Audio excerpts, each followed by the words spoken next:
What's up, guys? Welcome back to Digital Diving, your weekly proper gaming talk show. We're your hosts, Sandsology and JayDubbs. He who shall not be named is not here today because he had work. He got to do adult things. So, yeah. But today we got a fun little video for you guys. Not a whole lot of news came out this week besides the Nintendo Direct third-party mini thing, which had some cool things coming out, but really the only thing that was cool was the Mega Man game. Other than that, everything was just kind of, whatever. The Steam Deck's coming out. Who cares about Nintendo anymore? So instead, we figured we'd jump on a trend that's been going around on TikTok, YouTube, all that stuff. It's a 10, but. So this whole thing started with, rating guys and girls. Like, he's a 10, but his breath stinks. Or she's a 10, but she's really tall. Shallow shit like that. How would that matter? You know what? Anybody Exactly. That's the thing. That's kind of the whole idea behind it is who cares? Certain things matter to certain other people, but that's about it. So I saw Straw Hat Goofy on TikTok. Love your content, by the way, buddy, if you ever see this. He's doing movies. It's a 10, but love that series. Really, really, really, really good. So we decided we'd jump on that trend to do it with games since we are the proper gaming talk show. Anyways, so we're going to jump right into this. We have a handful of It's a 10's buts for video games. But before we do, just want to let you know that, like I said, we do have a podcast, and we would really like you to follow the podcast and subscribe to the channel, like the video. Let us know your thoughts in the comment section below. Make sure you do all that at the end of the video. So if you have any ideas for shorts and or TikTok stuff, let us know. We'd love to actually get started on that fully. We need to do more shorts and stuff like that. But anyways, that's just work, and I have a full-time job, and which I should be doing now. Anyways, gonna jump right into this. Since this was my idea, I figured I'd let you go first. Okay.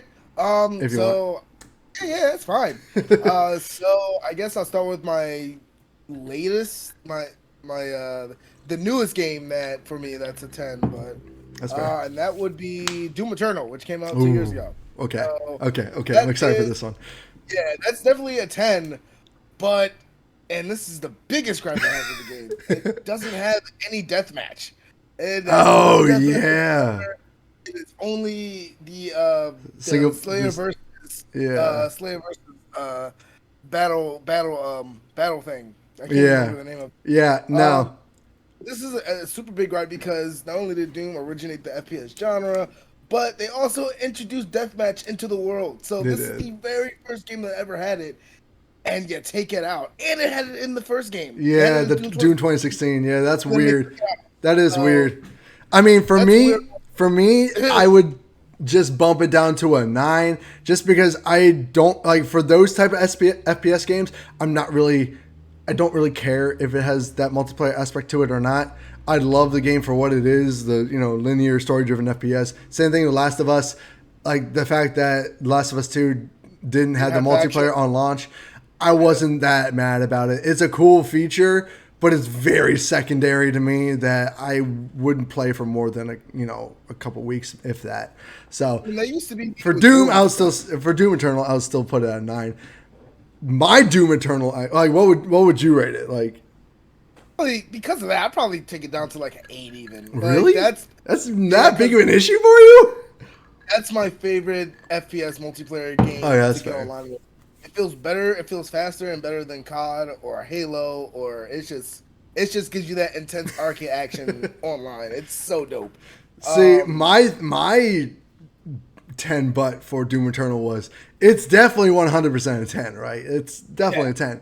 But the story fucks with Doom Guy's origin and motive and everything. Not too much. It kind of does, because the whole thing was like what we all thought, because I mean his origin and his story is so muddled beyond belief that it's ridiculous. He's one of the most unknown protagonists besides Master Chief at this point, and even he has a more solid origin story than Doom Guy does. Doom Guy's just all over the place. But what we all thought was his son was killed and by demons, and his whole motive was he had to kill all the demons to give revenge for his son, or something along those lines. Something along those lines. It was funny. It was his bunny Daisy. Oh, well, yeah. I thought his bunny just was kidnapped, but I thought like his son was killed. I mean, his son is the sin, icon of sin. No, that's not his son. He doesn't have a son. The icon of sin is the son of one of his Night Sentinel brothers. Sorry. I know it's See, well, that's the thing. Like the way Doom 2016 was playing it up, and the way they're explaining everything, they were making it seem like Doom Guy was that betrayer. Yeah, they did. They were hyping him up to be the betrayer, and that was his whole thing.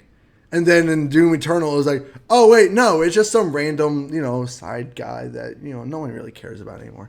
It's like, so the story from Doom 1994 all the way up to Eternal actually is all one. Yeah, I know.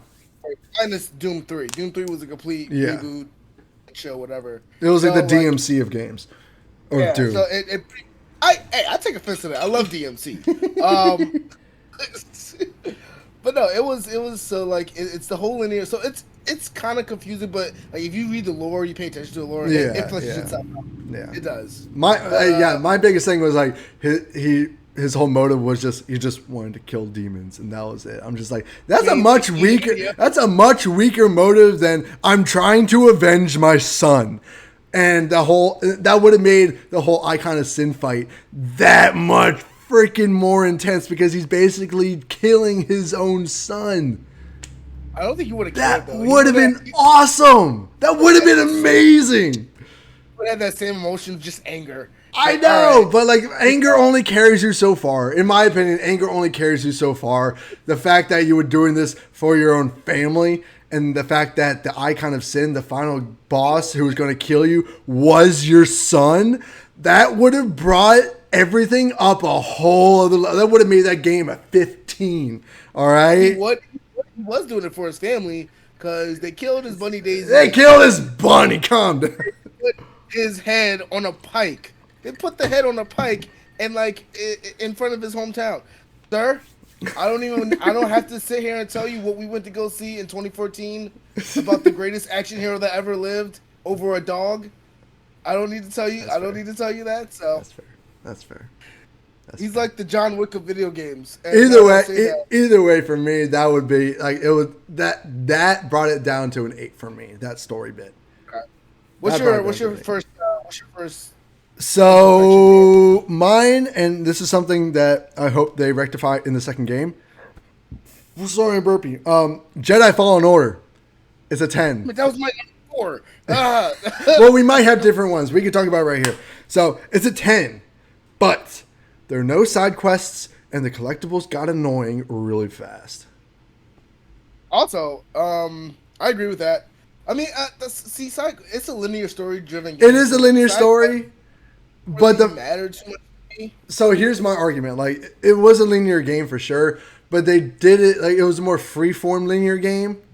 So you had, you were going to like all these different planets, going through like, set maps and everything, but they open it up to be able to have quite a bit more side content if they actually wanted to put in the effort and do it.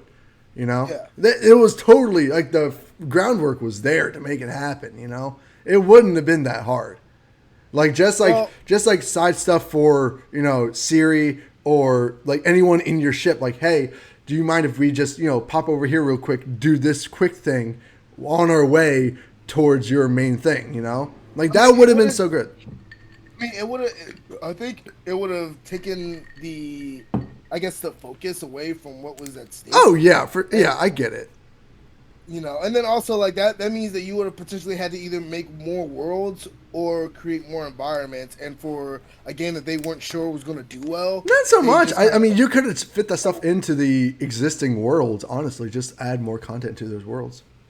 Yeah, I mean, but they didn't know what was going to be the game. They didn't know if it was going to be World Sheep or not, because everybody was hating on it when it was... I didn't hear anyone hating on it when it was announced. I heard everyone was like, oh my god, this looks so freaking good. I heard people were like, I don't know, man. Like, EA's been kind of fishy with their shit. Like, I mean, yeah, okay, that's fair. Yeah, EA's aspect of it, yeah, sure. But the game itself, like I heard another raise about it. But so like. Oh, yeah, my So wait, like for me, like that 10, but like what would that bring it down to, if it does at all? Well, for me, it kind of brings it down because not even just because of what you said, but then because of my 2, it brings it down to like a 7. Okay, so what's yours? Damn, from a 10? Yeah. So my 2 was that the collectibles were very boring. I Yes. agree with you there. Yes. There was not really a lot of customization options. It was just ponchos. And, Star Wars, especially with we got spoiled with Force Unleashed because you had like a Sith outfit. Oh yeah. Well, I mean, they did do that. They did do that with a DLC. They gave you the opportunity to use the Inquisitor outfit. I mean, I've been playing that lately. I've been replaying, but it's like it's one thing. It's just, no, they had a lot more like full outfits in Force Unleashed. Like you had like the one Jedi outfit, you had multiple Sith outfits, you had a bunch of really, really cool outfits that you could choose from that were really dope. Like, you had like the black lightsaber colors and like there were so many variations and stuff. Yeah, this one was a lot more limited, but it's also a much bigger budget, so they took what like Force Unleashed did, but like made it all look really, really freaking good. I mean, you could have. I mean, I guess to the same point, they didn't know how well the game was gonna do. Yeah, but exactly. You could have like scaled up the collectibles a little bit, like made it a little bit more interesting. Yeah, they could have definitely. And then my second one was there was no real New Game Plus. Like there was no New Game Plus. It was added later, and the New Game Plus is weird. It's the only thing that it keeps is the cosmetics. That's it. You had to work up which that doesn't make sense. And for that aspect, the New Game Plus, that would bring it from a 10 down to an 8 for me for sure. Even though, like, okay, so actually no, I would still. Okay, so for me personally, even with combining yours and mine, right? I would still keep it at a 10 for this. Like, well, okay, you know what? No, I would probably bump it to like a 9.5. I'd take a half point off for the cosmetics and just the cosmetics and the boring collectibles. Like, I can still give it a 9.5 for all that, you know? Because at the end of the day, like, I don't like the side quests, like you said. It was still an amazing game without the side stuff, and they did have optional bosses that you could fight and seek out, so I guess that counted as side stuff.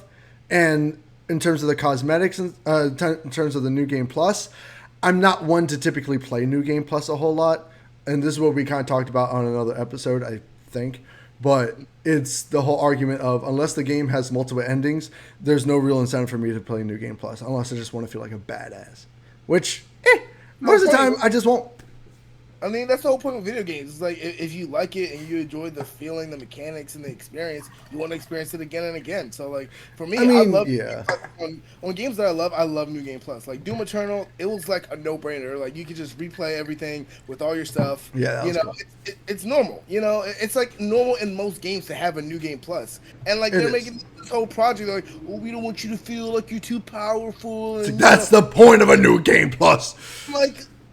So for me, it's like I rarely replay video games. Very rarely replay video games. Even if I loved them to death, I know I would never have the same experience I did the first time, unless it's a very linear, straightforward, like turn off my brain and just wreck shit game like Doom. But if it's like a story game, if it's a free roam game, something like that, with like a really intense story that has a lot of shit going on, I'm not going to replay it because I know there's certain parts of the game that I'm just like, I don't want to sit through this again just to get to this one part that I actually want to replay. So that's the reason I didn't play Red Dead Redemption 2. That's the same reason I didn't play Horizon Zero Dawn. That's the same reason I didn't replay many of the Assassin's Creed games. I mean, that's fair, but like a lot of those games do have chapters. But they do, but. Like you shouldn't buy games anymore. You're the renter type where like I mean like I like to have the game there so I can like go back to it years later, and if I'm going back to it years later, I don't want to do the New Game Plus because I want to experience being able to level up and feel like a badass all over again. So most of the time I'll just play normally. I mean, that brings you to an extra point about Star Wars, where the pacing, because there was no new game plus with your powers, the pacing was just really Yeah, it's very slow. you don't get your most powerful powers until like the last quarter of the game, and you only use it for like 3 or 4 missions, and then that's pretty much Yeah, it. that was kind of a bummer. So that's why it brought me down to a 7, because now I gotta play this whole game without having my saber throw, without having my dual lightsabers, without Well, the dual lightsabers you can actually pick up hella early. So if once you unlock the force push and the slash, you can grab the dual blade lightsaber on Bogano. Oh, really? The very first planet you're on. Yeah, it's very, very simple. You just go to the workstation. What do you mean? You go to the second workstation on the planet. Past that, when you're going through and there's like that one drawbridge that you can't push down because you don't force push yet. Yeah. So once you unlock force push and the saber slash, you can push that down and go through. There's an area down there that you can get the dual blade lightsaber. Oh shit! But that's still like a quarter way through the game. Not really. I mean, slash is like maybe it's a quarter way through, but then it's a lot earlier than like the original game. They gave it to you at like the very end of the game. Yeah, that is true. But you still have to. But that's the thing. You can't even use it properly. You just have to upgrade to the dual slash. Yeah, because you don't have all your like combos and everything, and that's a bummer. So yeah, exactly. So yeah. Yeah, I'll give it an 8.5. Like you said, it's a 10, but it's a 10. Yeah, I'll do an 8.5. I wouldn't say a 7. It's not that bad. I would still do 8.5 for sure. My next one, it's a 10, and this is going to be like an older game. Okay, it's a 10, but it has a lack of characters and story chapters, and that's going to be Dragon Ball Z Burst Limit. That's probably one of my favorite Dragon Ball Z games. So explain what you mean with like the lack of characters and stuff. So it's pretty much like a Budokai remake in a sense. Okay. Where 1v1 fighter, it did like the typical story mode where it did like Saiyan Saga, Frieza. Yeah.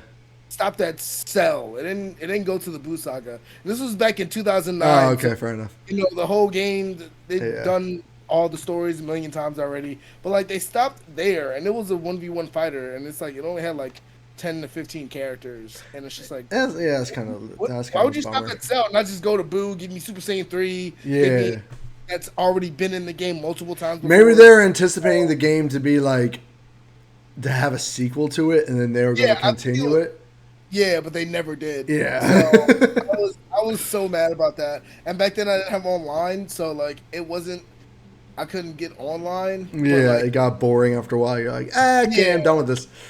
So like I said, I still love playing games offline. I think that's why I can replay games so much. Because when I was a kid, I had a Game Boy Advance. That's all I had. I had a set 40 games. I didn't get an allowance. I had to find pleasure and in my games. So like replaying them was always fun. And getting better at them. Yeah, that's fair.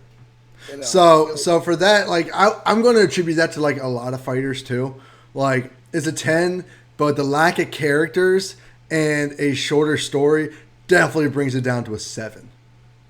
Like having a huge roster of characters is always so much fucking fun in any fighter. Just oversaturate that bitch with fighters. Just do it. It makes the game so much better.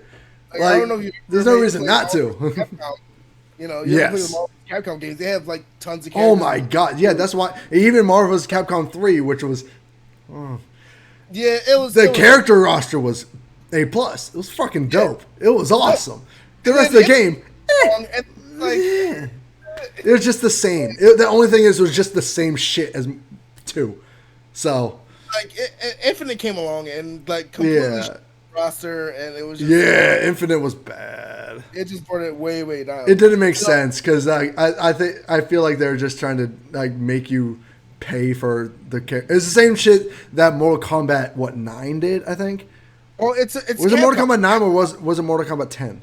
Capcom is known for nickel and diming their customers. Yeah, but was it Mortal Kombat 9 or 10 that didn't have like all the classic like all the characters that they did in the recent games. I forget. can't remember. I didn't follow. One of the games had like cut out like a handful of characters that made you pay for them later. And it's like, these are classic ass characters. What are you doing? Yeah, I mean they did that in Street Fighter. They've been. Oh yeah. And they did that in Dragon Ball Z Fighter. It's the worst thing you can do in a long running fighter game. Like it's the worst thing you can do. They started doing it in Tekken a little bit. Meanwhile, Multiversus is throwing in all these random ass characters and huge names. They're just gonna go off with it. That's but awesome. yeah. So what would you do like from a 10 down to? I would say like a 10 down to an 8. Like, 8. I still love the game. It's still That's amazing. Fair. I mean, and it's still very challenging, especially if you play with people that like to play with different characters. Yeah. But then, what was your? So my next one is an Assassin's Creed game. Y'all know if you've been watching me how much I love and hate Assassin's Creed. But going off of the most recent one, Assassin's Creed Valhalla, it's a 7. It's a 7, but Vikings. What Vikings? But Vikings. Because Vikings, like, that was the biggest selling point to this game. Those fucking Vikings, man. Yeah, but this also doesn't. Yeah, I mean, I would agree. It doesn't fit the Assassin's Creed. It doesn't. It doesn't. The game structure was bad. The characters were fine. The characters are actually pretty good in this game, but the overall like feel of the game, the fact that you're still not an assassin, all of it, all that, still 7. But the fact that it's Vikings, I don't know if it's enough to bring it up past a 7 still. I mean, I've been done with Assassin's Creed for a long time, and yeah, sure, you could argue that Origins was nice, and I loved Origins. I really did. Or was that the one in Egypt? Or, yeah, Origins was in Egypt. I legitimately loved that game. You know, but like I hated Odyssey. I gave Odyssey like a 4. All right, I hated that game. I was done. Like after 3, I was done. That's fair. So, you know, I mean, Assassin's Creed is always going to be like a 6 for me. So. Yeah, the only reason I gave Valhalla 7 was because like the characters were actually legitimately good. The overarching story was okay, and well, Vikings. Vikings are always dope to play as, but it didn't fit the Assassin's Creed arc. Like they could have done it better. Yeah, I feel like that too, and it could have been more visually appealing, I would say. I mean, definitely. Like I don't know what the heck Ubisoft is doing. I mean, Assassin's Creed 6 looked so freaking good. I didn't play it. I still want to play Far Cry 6, but hey, they're working on X Defiant and whatever the fuck. Anyways, what's your next one? So my next one is going to be also a Dragon Ball Z game. They remastered the original Budokai games for PS3, and they did not include online with that. So it's a 10, but that's going. Is it actually a 10 though? Oh yeah, okay. Dragon Ball Z Budokai is like the greatest Dragon Ball Z fighting game of all time. It's great. But yeah, they remastered it and they put it in any online. You know, it's just like that's kind of a bummer. Why wouldn't they put? What's the point? Yeah, like it's like you can only fight the AI for so long. I mean, back then that was actually when they had human-like AI, so it wasn't the worst. Now, like, when did they remaster it? Like, for what system? 4? It was for PS3. PS3. Okay. Yeah, they definitely should have had it online for that. That doesn't make a whole lot of sense. Unless they were still like, when was the original game out? PlayStation 2. PlayStation 2. And had online for PS2. I'm not sure. I think you had to have a router. I mean, you had to have like the internet, the separate internet setup and shit. But I'm because if the original game did not have online, then that's a non-starter. So Tenkaichi TM3 did have multiplayer with the Wii, but no, just Budokai 3, just Budokai 3, not Tenkaichi. Because there's Budokai and then there's Budokai Tenkaichi. They're two. Yeah. Did Dragon Ball Z Budokai 3 have online multiplayer? I remember having to go over to my friend's house to play it, so I don't remember. Yeah, so back in 2007, Atari did announce online capabilities for Dragon Ball Z R. That was for the Wii, but I think it's just local multiplayer.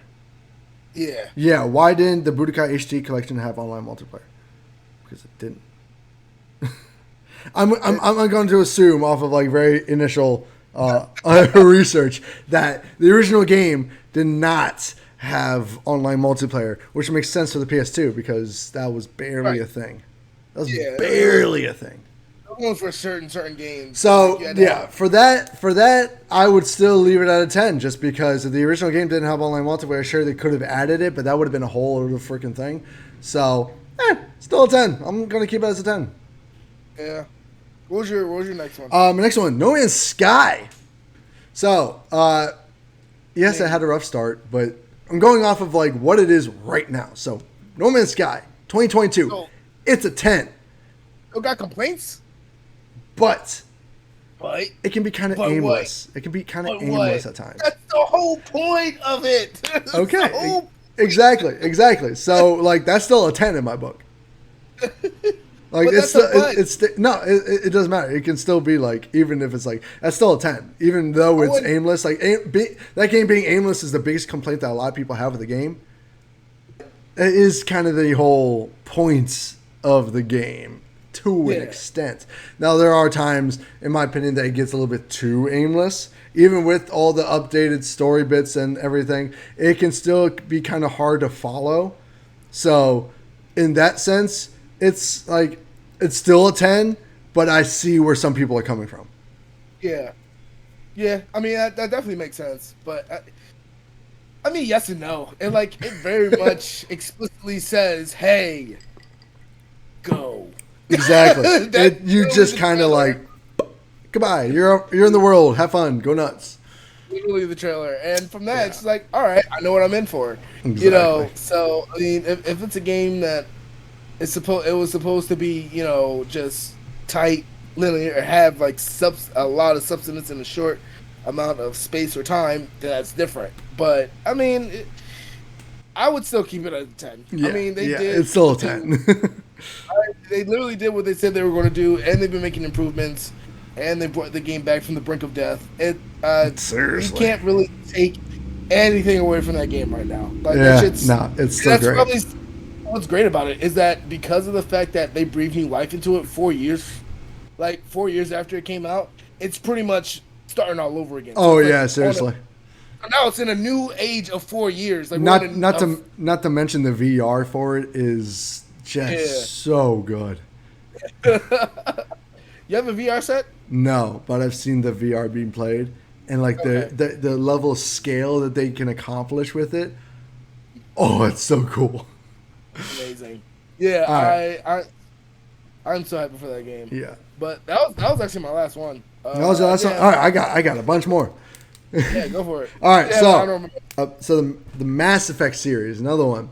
And then I'm going off of the entire series, not just one game, but the entire series. Mass Effect as a whole, it's a 10. It's a 10. Ooh, but the ending to Mass Effect 3. Ending was ass. Oh, yes, I know. Terrible. It was really bad, and that ending to Mass Effect 3 brought Mass Effect 3 from a 10 down to like a 6. Like, it was so bad. It was, and people was like, and I love how when the remasters came out, it brought this question back. Yeah, like, and it was like, you're really gonna make us relive the worst ending in video game history. Like, what the fuck is wrong with you? This is probably the most controversial game question of all. It's just like, it was so Mass Effect 3 anything though. Like, it's just like, no, it was fucking terrible. It was so bad. It had plot holes in it. It was just bad. And then people was like, oh, I haven't played it, you know, should I play it? And everybody's like chiming in and everything. And it's like, yes, play it so you can see how bad it is. But I was like, no, you play it, just beware, man. Yeah, exactly. And it's not even that it was a bad ending. It was the fact that it was a bad ending after it was a 10-year journey, right? Literally and in game. It's like, come on, why would you do this? You spent like 50 hours in one, 50 hours in two. You spent 100 and something hours plus mining, getting your characters all, whatever. Upgrading each and every character that you wanted, making sure that you had the right romance. Like, the romances were fun too. Like, but then it's just like, so as a series as a whole, I would say that ending brings it from a 10 down to an 8. But for Mass Effect 3 by itself, it brings it down to a 6. Brings it up to a 6 for me. Overall, I think it would still be. Yeah, I mean, I'd give it an 8. Yeah, I think an 8 is fair. I think an 8 is fair. I actually have the Mass Effect collection on my PC. Really? Yeah, I'm waiting for some downtime. I will never get any downtime. Yeah, exactly. Don't wait for it. Just fucking start it, dude. Oh, god damn it. No, yeah, I do love Mass Effect. I think 2 is probably my favorite. First one I never got a chance to play, but 2 I don't have any buts about. No, 2 is a near perfect game. Masterpiece of a game. It is. One is the game that I played the least of, just because it was a PC game only for a while, and then it was Xbox. Yeah. Oh, right. It was Xbox, and then they did 2 for multi-platform. So I didn't play 1 until way later, and that was way after I even played the 3rd game. I had to go back and get the first game. So like. It was fun. It was fun, but it was like really old and jank. So, like 2 is, 2 is a freaking masterpiece of a game. Oh my god, I love it. What's your honorable? Because I got 2 more, but I want to let you do your honorable first. My honorable was, like I said before, it was Biomutant. Right, yeah. For me, but I also feel like it can be a bit aimless. Where like there's certain things. Yeah, there are certain things where it doesn't innately... Like, I don't need to get spoon-fed stuff, but I'm also an adult and I have things to do. Spending 6 hours trying to complete something or do something is not fun for me. Yeah. 1 hour, or 2 hours, pushing it. But, like, See, for me, the aimlessness of Biomutant, I did not put that game as a 10. I put that game as a 7. And that was with the aimlessness. So even with the aimlessness, I'll keep it at 7. But my biggest gripe with it was a 7. But that narrator is annoying. I did not mind. I like the narrator. Actually, he got old really fast. That was a complaint. That was a general complaint. I was like, I don't mind. Like, why complain about the narrator? Okay, so having the narrator come in every so often just to do story bits, stuff like that, it's fine. It's fine. But having him come in like every 5 minutes just to say pointless bullshit was annoying. It was you don't need to be in here. I don't want to listen to you right now. Like, I'm walking around. He was like, the stones felt weird beneath his feet. Like, I don't need to hear that. Like, come on. Certain folklore, certain storytelling, that's how. They do that in Disney movies all the time. Okay, this is not a Disney movie. It was sounding like he was an overbearing GM in a D&D game. Like, I didn't care. You look at this game. They could have totally. They could have totally turned it into like a Pixar Disney movie. Guaranteed. They're coming up with Fist of Paws or whatever with hats. I also didn't finish the game. I played it for like a week or so, and then I just didn't go back to it. I was like, I had to stop because I realized that it was going to take a long time for me to do it. Yeah. Oh my god, everything in that game takes waiting for forever. Some significant time to actually get through this game. Yeah. Where like I can spend 5 hours doing 1 or 2 things. It's going to be a game I go back to like you said, when I actually have some time, and I might never go back to it, honestly. There's a good chance I will never go back to that game. There is a good game in there, and so there is. I still keep it at a 10. And I want to see what kind of like support they're still giving to the game. Yeah. But yeah, there's a good game. It's kind of buried deep though. So. Yeah. That was my honorable mention. Yeah. Okay, so my last one, and this is a gimme, kind of, Battlefield 2042. It's a 2. It's a complete and utter 2. Why even bother mentioning that game? But Portals. Portals is the redeeming factor of that game because it's all player-made maps, player-made content. The amount of crazy shit that they do is genuinely awesome because you have access to everything from like Battlefield 4 and 1942 all the way up to 2042. And all the maps, all the weapons, all the gear, everything. And you can make some wacky ass combinations and versus battles with that. Plus, there's a lot of zombies maps, and those are just straight up fun. Nice. I mean, Battlefield 2042. Well, I've never really been a great Battlefield fan. I've played them, sparingly over friends' houses, whatever.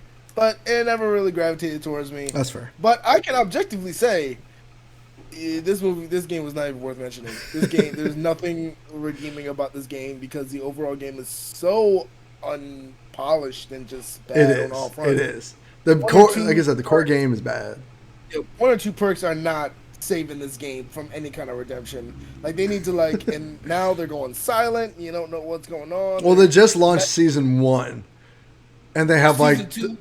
It's taking forever. Yeah. Well, I mean, they just launched season 1, so usually they do season 2. Usually games do season 2 every 6 months or so, maybe every year even. Exactly. It's been a year, so they have to. Well, I said, they just dropped season 1, and I'm not defending them, but yeah, it's super slow, super slow. But yeah, because a lot of the fans made a good point. Like within the first 3 months, they had extra maps, extra guns, extra this, extra that. And then 6 months in, it was taking off. But now it's just they barely have one map.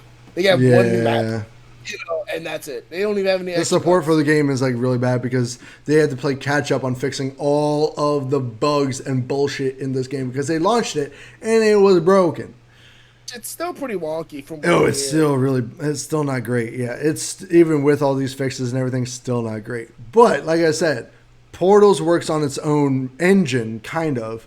I mean, it's still the Battlefield 2042 engine, but the fact that you're playing with all the stuff from the other games, it functions a bit better. Yeah. So, and you don't have the stupid operators and any of that bullshit. That's just stupid. Yeah. Yeah. So for me, it's a 2, but with Portals, I bump it up to a 4, a solid 4, because Portals is still fun as shit to play.